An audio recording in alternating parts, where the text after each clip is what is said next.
You're listening to old-time radio stories, classic tales of horror, mystery and science fiction from the golden age of broadcasting. Adventures in time and space, transcribed in future tense.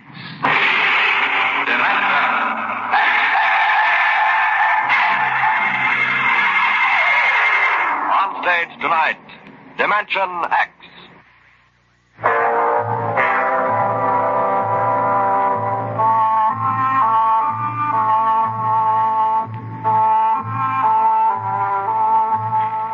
Maybe you've been over the route of the March. The Cross-Mars Highway runs that way now.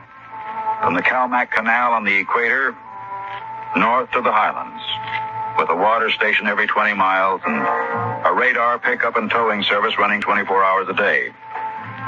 But there wasn't any highway 30 years ago in 97. There was desert. Hot, burning desert. Sand shifting and blowing, piling up around the empty shells of the ruined cities, ancient when man on earth was living in caves. I lived at the edge of the Calmac Canal then with my father. He was a prospector, searching the surrounding desert with sonar probe and Geiger counter, scratching just enough ore from under the Martian sands to pay for our grub stake the next year. I remember he was in the Adamson digger in the North Quadrant when I came running out that day. Dad! There's somebody coming, Dad, across the desert. You sure? I saw them. They're a couple of miles out. How many cars? They're on foot.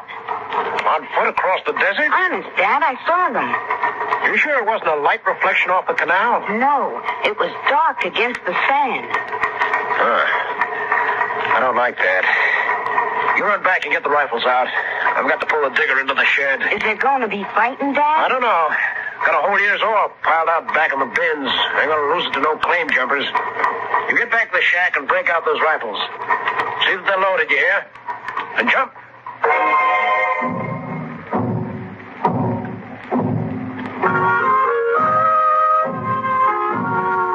Dad had 3 surplus Army rifles and a couple of homemade grenades made out of ore cans stuffed with Adamson A explosives.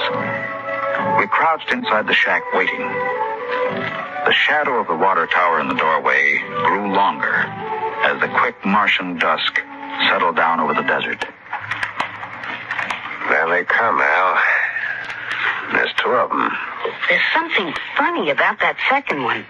Look, he's all spindly, and his head's funny. Yeah, his head's funny, all right. Now, that's a Martian. I never saw one off the reservation before. There hasn't been one, not in 10 years. I don't like this.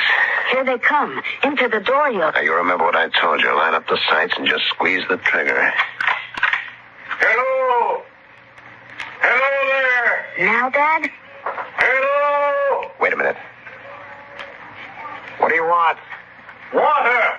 What are you going to do, Dad? Where do you come from? Wall swell. You're lying.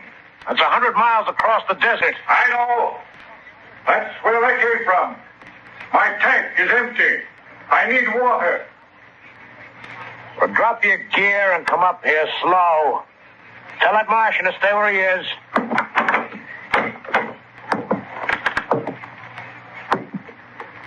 All right, now. Who are you? My name is John. John, huh? What are you doing with that spider? His name is Kantalka. I don't care what his name is. What's a human doing with a Martian? I found him in the dry bed of Calmac Canal, nearly dead of thirst. Probably ran off from the reservation. When our brothers are caged, they seek freedom. Brothers? Those spiders? All living creatures are our brothers, on Mars as on Earth. Oh, wait a minute. Bert Alstrom at False Wells told me there was a screwball hedge preacher over there hollering about letting the spiders loose off the reservations. Let no man call his life his own. No man or tribe nor nation. I guess that's you, all right. Yeah, Bert told me they called you Crazy John. Oh, well, I don't suppose there's any harm in you. Go on, fill up your tank at the air still. You can even have supper with us. We would be happy to. We? What do you mean, we? Kantalkar and myself. That spider? Oh, no. I ain't having a Martian sitting down to eat with me. Now, you come on, no. Thank you, sir, no. Where my brother is not welcome, I cannot go.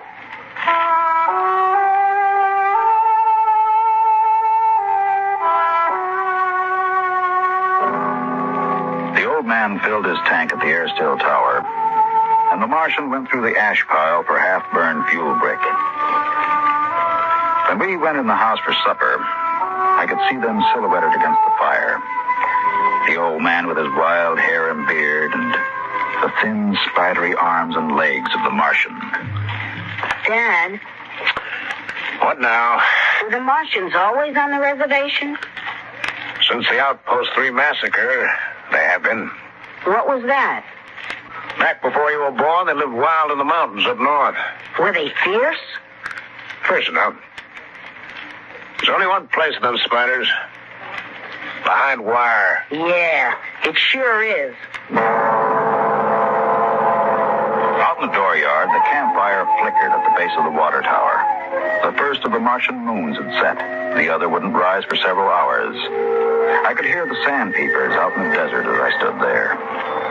The old man and the Martian were sitting on the ground, huddled close to the fire. It gets cold fast on the desert when the sun goes down. Did you, boy? You can come up to the fire if you'd like. My dad wouldn't like it, All right. but I'm not afraid of no spider. No, there's nothing to be afraid of. How come his arms are all skinny? Ask him. Does he talk? Yes, his name is Kantalkar. It is, huh? Hello. Hello, boy. He talks funny. It is not my language. Why isn't he on the reservation? You can get in trouble helping spiders to escape. He's my brother. He was caged. When my brothers were in bondage, I came to them and said, "Lo, the time has come for deliverance." You talk funny, too. Is it true that you want to let all the spiders off the reservation? No man has the right to imprison the innocent. Do they really call you crazy, John? I have been called many things. You really think we ought to let all those old spiders off the reservation? Boy, we die here in the desert. We die in the sun and of the sicknesses you have brought from Earth. That's 'cause Martians are just weak. I bet I could knock you down myself. You could. We are a different people. We have not the strength of muscle of Earthmen. But we will not stay here to die. You won't get off the reservation. The patrol takes care of that, all right. They won't let any stinking old spiders out. Even in the minds of children is planted the poison of evil. How long? How long?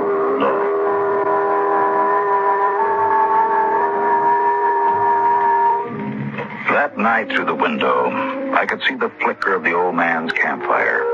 He was walking up and down now, shouting, singing hymns, verse after verse, his white beard catching the light as he passed behind the fire. The Martian sat slumped over, his thin, spindly arms folded across the huge barrel chest that had developed over the centuries as the air of Mars thinned and escaped into space. In the morning, I looked out and they were gone.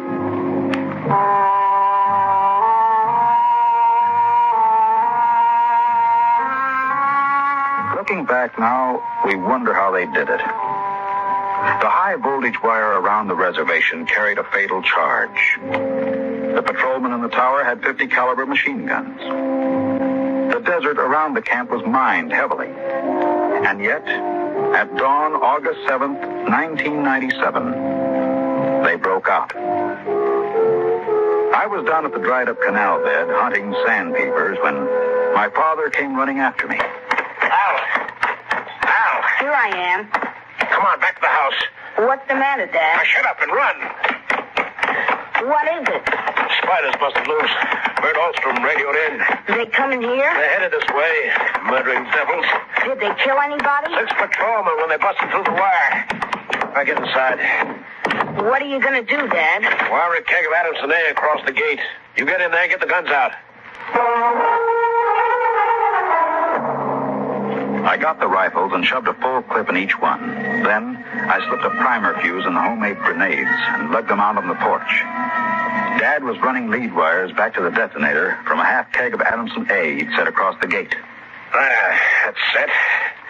Give me one of those rifles. Will they be here soon? You can see the dust over the rise. There they are, Dad. There they come. Now, wait a minute. Hold up.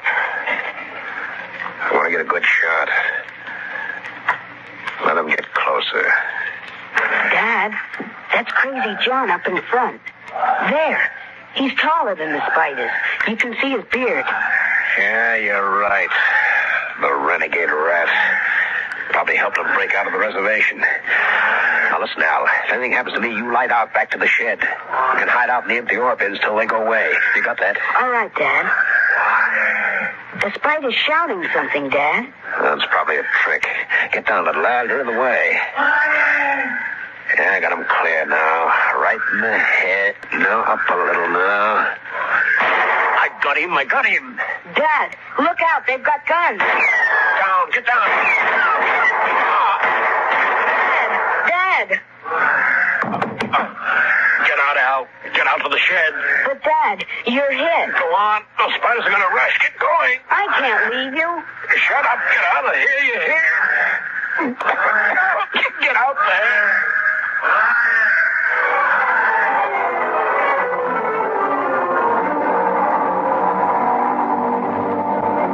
I ran back through the house to the shed, and behind me I could hear the Martian sweeping up to the dooryard. Then suddenly, the ground shook, and I could feel the dull concussion waves hit my ears as the Adamson A exploded.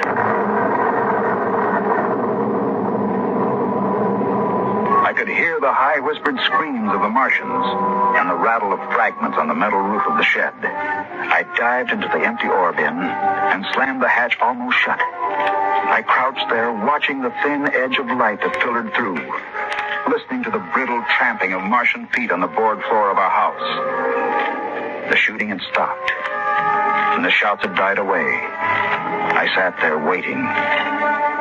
And then suddenly a shadow fell across the edge of light, and the hatch slid open on top of me. You leave me alone. I'll kill you. Boy, I've been looking for you. Where's my dad? What did you do to my dad? He's dead. You killed him. You and those spiders. You killed my father. Come out of there, boy. You let go of me, you murderer. Come on out. I'll kill you. I'll kill all those stinking murdering spiders. They are our brothers, boy. Your father shot without warning, and the fire was returned against my orders. You did not have to shoot. Our brothers came in peace. They're going home to their mountains. We came to get water for the journey. You mean you just wanted water? You... Dad. Dad. We'll be following us soon. We must go. The boy? We'll have to leave him here with water and supplies. No, the Earth Patrol would question him. We need the time.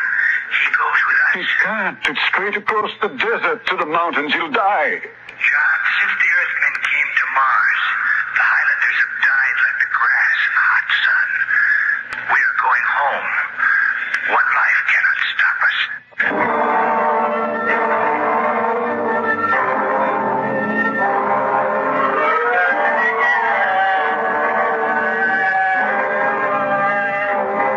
They tore the Adamson air still from the tower and mounted it on poles. They piled our supplies in the yard and loaded them on their backs. And then they started.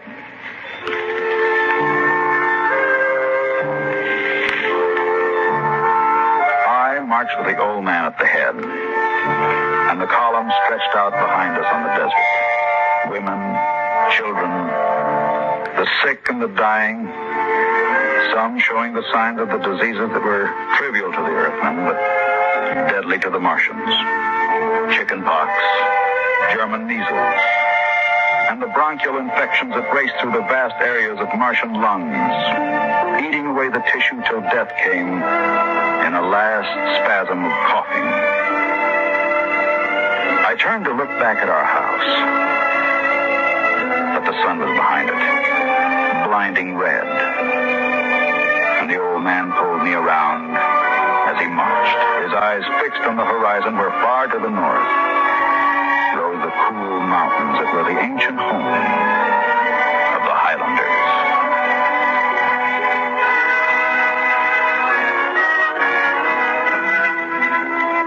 14 of the Martians died the first day. They dropped to the side of the column when they could go no further and died. The march went on. The sun burned down in the day. The air shimmered with the heat. And at night, under the cold racing light of the twin moons, the winds cut at tattered clothing and scattered the feeble fires that dotted the campsites. On the fifth day, we swung wide to avoid a mining settlement, but not wide enough. They were in ambush behind a pile of rocks. Down, boy. Why aren't the spiders fighting back? Go on back, all of you. We're giving you your last chance to get back to the reservation. Or we'll shoot the whole lot of you. Let us go in peace. Who's that? You. What are you doing with them spiders? That's Crazy John. A voice cries out to the universe. Your brothers must have justice. We'll give them justice. I shall lead them home. Home to the promised rest. Home to the mountains. March forward. March forward.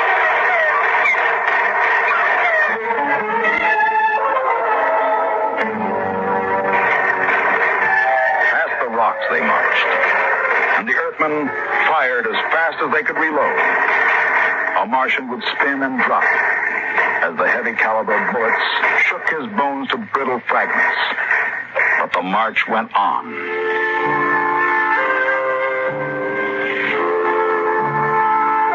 We wound across the desert in wild zigzags, following the paths the old man had traveled through the years. Only once a patrol plane hovered on the horizon and then shot away. The days went on, the weeks, and the Martians died. They died of exhaustion. They died of the disease we had given them. And they died of thirst. The Adamson still could produce 27 units of water an hour, no more. And on that, they died of thirst. Here, boy. Here's your water. That's more than the others got. Take. You're giving me your water. It will be provided to me. He that brings justice to his brothers will drink deep of the water of righteousness. He that leads his brothers to their promised rest will savor the cool draughts of the mercy of heaven. Here. Drink your water, boy.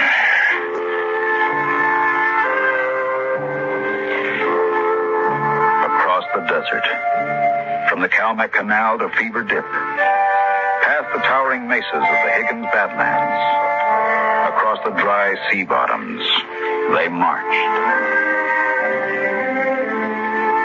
On the 54th day of the march, we halted at evening. The air was thinner and colder now. The rations had long since been exhausted. And around the campfires, they cooked the hard, bitter kernels of the dogbush nut that grew on spiny stalks like earth cactus. I lay down to sleep wrapped in the old man's coat. Early in the morning, before sunrise, I woke suddenly. The ground mist that had covered the desert the night before was lifting slowly, and I saw the old man standing by the burned-out fire, the vapor swirling around his legs, and the cold light of the false dawn edging his wild beard. Go back to sleep, boy. I can't.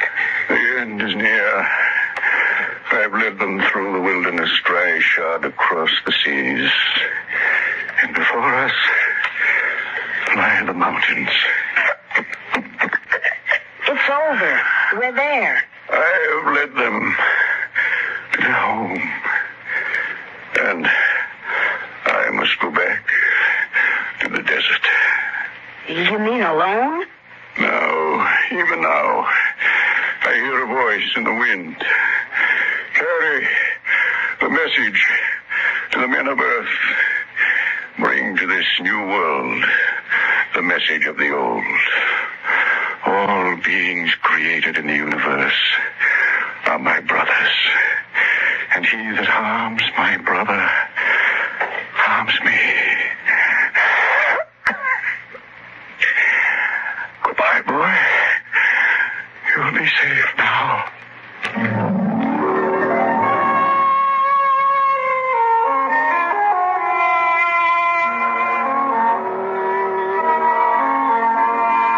The Martians found him 500 yards from the camp, dead.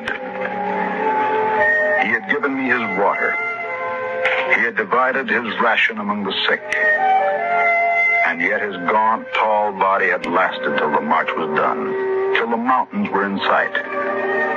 For now the mist rose, and before us towered the highlands, the tall green mountains, and the cool sky. The march was over. Of the 7,000 Martians who started, 900 were alive. They gathered now on the rise of ground and faced the hills. Their thin bodies wavered as they stood, and some dropped to the ground as they stood there. But there was a light of hope in their large, staring eyes. Most of them had died, but they had died on the way home. And now the march was over.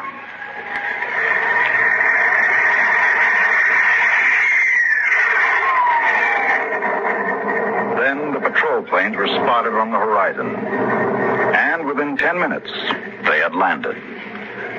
The Martians stood silently as the squads piled out and set up the 50 caliber machine guns and petroleum gel flamethrower. All right, you spiders, hands up and stay together. Gather in a bunch and don't try anything. Sergeant. Yes, sir. Shoot the first spider that moves and shoot to kill. All right, come on. Where's the boy? There was a boy reported. Here I am. You all right, kid? They didn't hurt you? No, I'm all right. John gave me his water ration. Oh, the leader, eh? I've got a warrant for him. Where is he? There. He's dead. Oh. Well, just as well. I'd hate to be him in front of a settler's jury. What are you going to do to them? Oh, the spiders? You see those transport planes coming in? We're going to ship them all back to the reservation where they belong. You mean take them all back? Lock, stock, and barrel. They'll be back behind wire before tonight. All right, Sergeant. Get them broken up in groups of 50. The first transports are coming in. You can't do that. What are you talking about, kid? Oh, you can't take them back. They're home. John said they were home. You take it easy, kid. You're all right now. We rescued you. You don't have to worry about these spiders anymore. You can't take them back. It isn't fair. I won't let you. I won't let you. I won't let you. Hey, let go of me. Hey, Sergeant. Yes, sir. I can feel this crazy kid off me. They're home. Can't you understand? You can't take them back. All right, now, kid. Easy. Must be sharp, Captain. All right, you spiders. Step it up. Move along. These transport planes. Roll over now. You're headed right back to the reservation.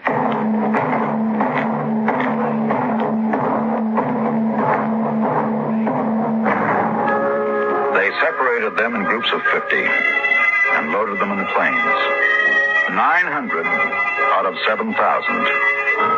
And soon the first big-bellied ships waddled out on the hard sands and lifted slowly into the air, headed back to the south, flying over the trail of dead and dying who started on the march to the highlands, the march to home. Come on now, kid. You'll feel better as soon as you get back to civilization. And don't worry about those spiders. They're taken care of now.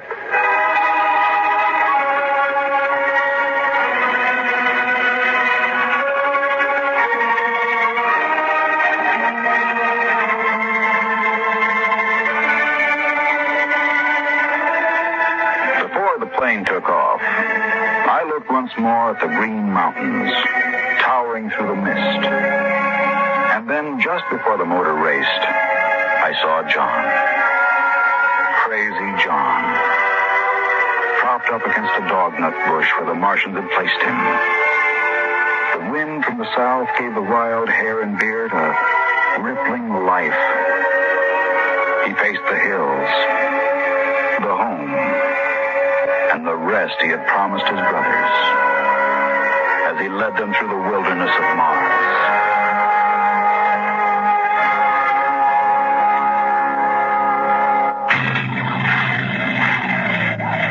Be with us at this same time next week for another adventure into the unknown world of Dimension. Thanks for tuning in to Old Time Radio Stories. Follow us for more timeless tales and get full video episodes plus bonus content at patreon.com/The Forbidden Knowledge Network.